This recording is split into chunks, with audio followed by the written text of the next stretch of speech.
So in today's video, we are going to be looking at the difference between these two cameras in my hands.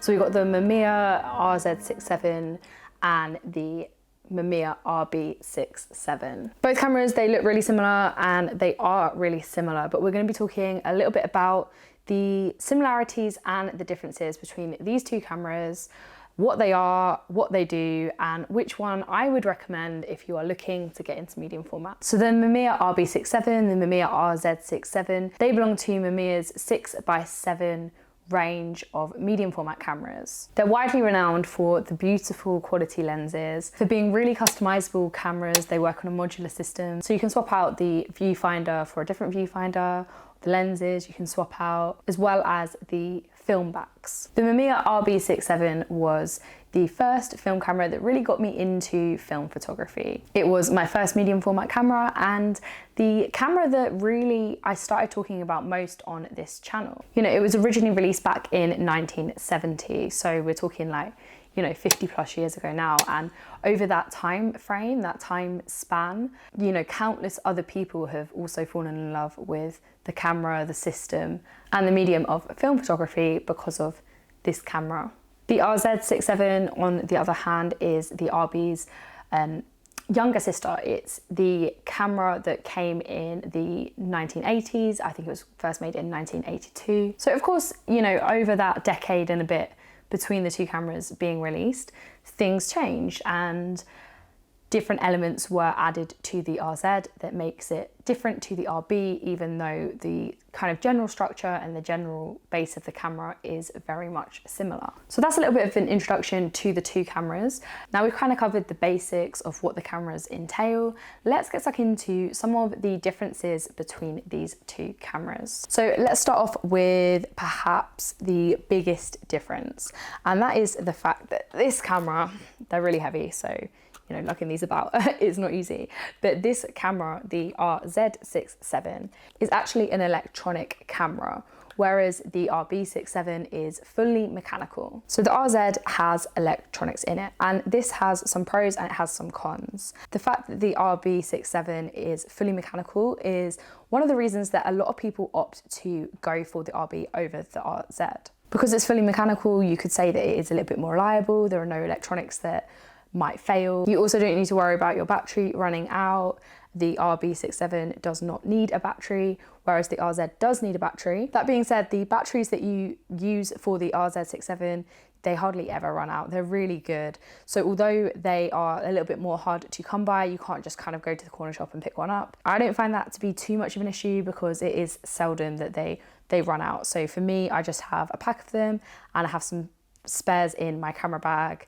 And then if it was to run out, I can just quickly change it. The good thing about the RZ, however, is that if the battery was to run out, it has this little option where if you can turn it into kind of like an emergency mode.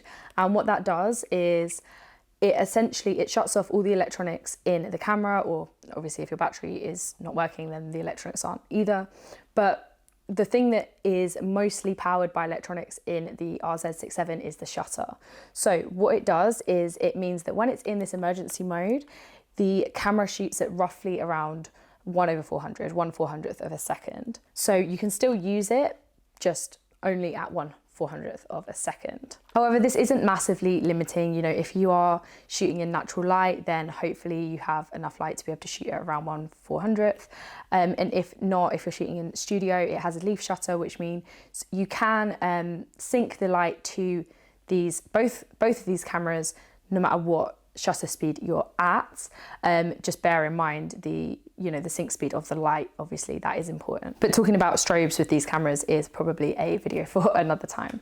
Another benefit of the RZ being digital is that it has these little LEDs in the viewfinder. They basically glow if something's wrong. There's a really great interlock system on these cameras, so if something's wrong, it won't let you take a photo. It won't let you do something wrong, essentially. But sometimes it can be a little bit tricky to work out what is wrong.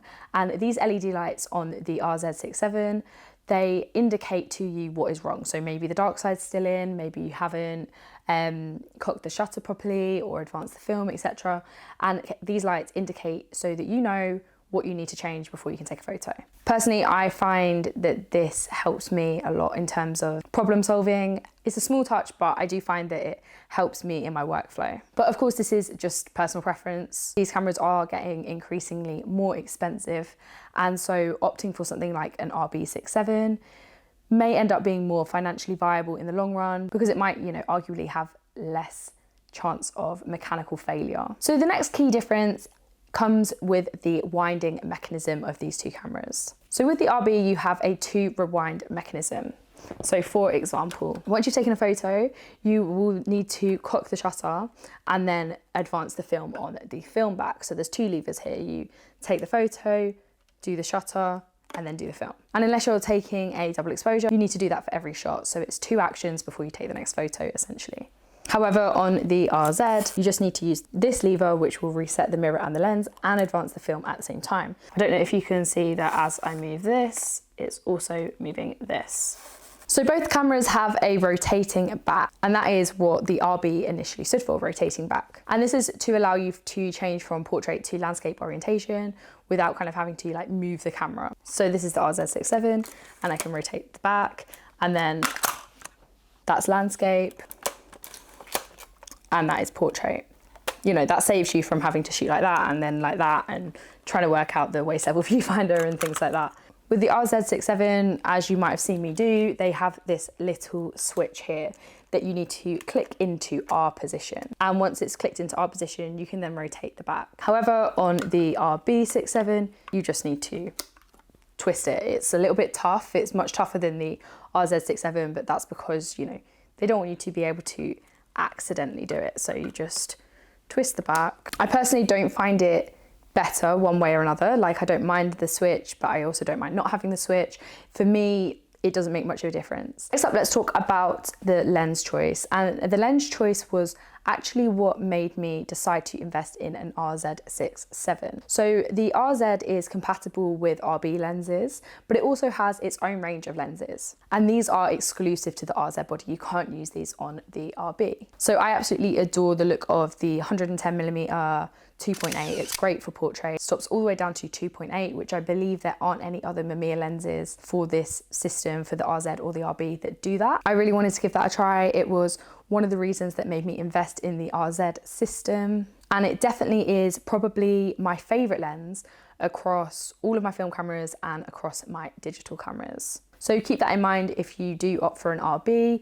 Although there are some amazing lenses that come with the RB, and they really are beautiful lenses, you can't then use the RZ lenses on the RB. However, if you do invest in an RZ instead, you can use both set of lenses on that camera. Another difference, and this is quite a small difference, but with the RZ67, you change the shutter speed on the body. So it has this little dial here that you can change the shutter speed on. Whereas on the RB, you change the shutter speed on the lens alongside the aperture. I don't really notice this makes much of a difference to the shooting process. I like both. I don't really have much of a preference. So next up, of course, we got to talk about the price. And the price is a big determining factor here. The RZ67 is massively higher in price than the RB67. So if you're on a budget or you're just looking to get started with medium format, then I would probably urge you to go over to the RB. The body is cheaper, the lenses tend to be cheaper as well. And as film prices get more expensive, cost is something we have to be aware of. But in summary, both cameras are absolutely beautiful, both as good quality as each other. The bare bones of each camera is that it's just a box. I haven't personally noticed a quality difference between the two cameras. Of course, I will flash up some examples on screen so you can kind of have a look at things I've shot on the RZ and things I've shot on the RB. But yeah, the RB is cheaper and arguably it is more reliable than the RZ, but the RZ has a wider range of lenses to choose from, and it has added features to help make the shooting process, a little bit more efficient. So when it comes to usability, I probably prefer the RZ67, but then if I was, starting out again and having to invest in a medium format camera, especially in this climate, I would probably go for the RB67. But like I said before, you can't go wrong with these cameras. The bellows and the modular system are the things that make these cameras, and both of these cameras have these features. Hopefully you found my opinion interesting, but ultimately it is just my opinion, whichever camera you end up opting for is a brilliant camera. If you're not already subscribed to the channel and you are interested in more photography videos, film photography videos, especially about these two cameras, then please do consider subscribing. I make lots of videos about these two cameras. The Mamiya RZ67 is one of my main cameras at the moment. It is my main camera when it comes to film photography. And so I've got plenty of content on the channel already for you to delve into. But thank you guys so much for watching, and I'll see you in the next one.